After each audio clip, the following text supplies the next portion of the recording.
नमस्कार मैत्रिणींनो, लता's रेसिपी या यूट्यूब चॅनल मध्ये तुमचं सर्वांचं स्वागत। हे बघा, आज मी तुम्हाला दाखवणार आहे कृष्ण जन्म म्हणून सुंठवडा, कृष्ण जन्मासाठी प्रसाद। हे बघा, त्या सुंठवड्यासाठी मी 1 किलो खोबरं घेतलेलं आहे, हे या वेळेने चिरून घेतलेलं आहे आणि 1 किलो खारीक आहे, त्याच्या मी सर्व बिया काढून घेतलेल्या आहे या गोट्याने ठेचून।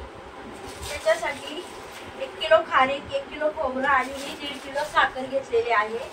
मी 1/2 किलो सुंठ आहे ही अशी आणि 2 तोळे वेलची आहे। हे सर्व सामान आता मी खोबरं चिरून घेतलेलं आहे, याच्या बिया काढलेल्या आहे। हे मिक्सरला वाटणार आहे, नाही मिक्सरला झालं तर बाहेर पण आपण दळायला देऊ शकतो। आणि ही वेलची कढईत गरम करून साखर टाकून वाटून घ्यायची आहे। ही सुंठ पण ठेचून गोट्याने वाटून घ्यायची आहे। आता ही सुंठ आपण अशी फोडून घ्यायची आहे गोट्याने। हे बघा, दगडी गोटा आहे आणि खाली मी कपडा घेतलेला आहे। ही पूर्ण सुंठ अशी ठेचून घेऊन आपण मिक्सरला लावायची आहे।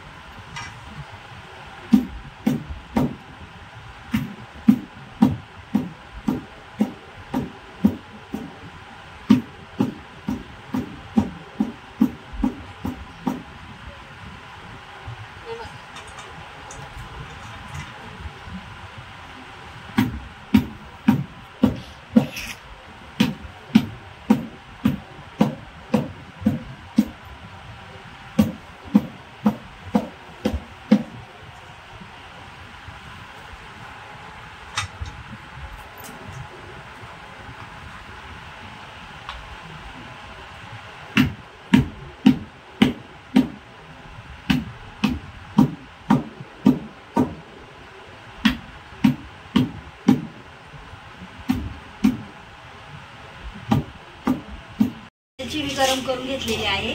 आता ही वेलची आपल्या सुंठवड्यासाठी, साखर आणि याच्यात सुंठ या शेतीने मिक्स करून वाटून घ्यायची आहे।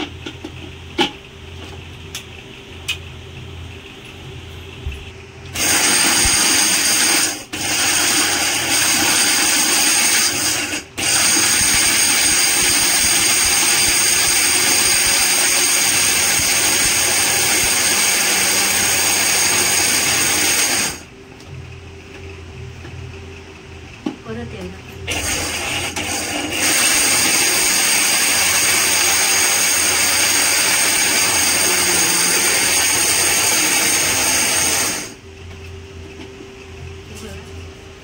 आता असं चाळणी चाळून घ्यायचं आहे आपल्याला।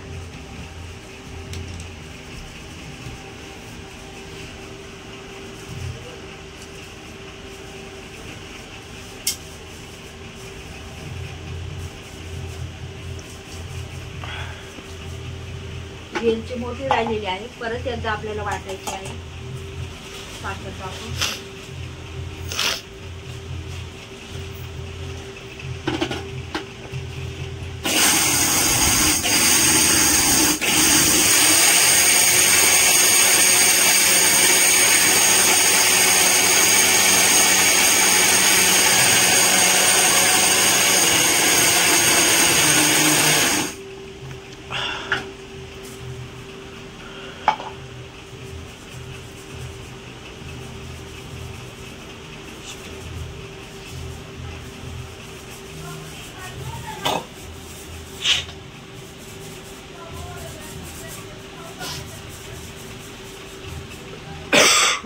बघा, आता ही सुंठ आणि साखर अशी वाटून घ्यायची आहे।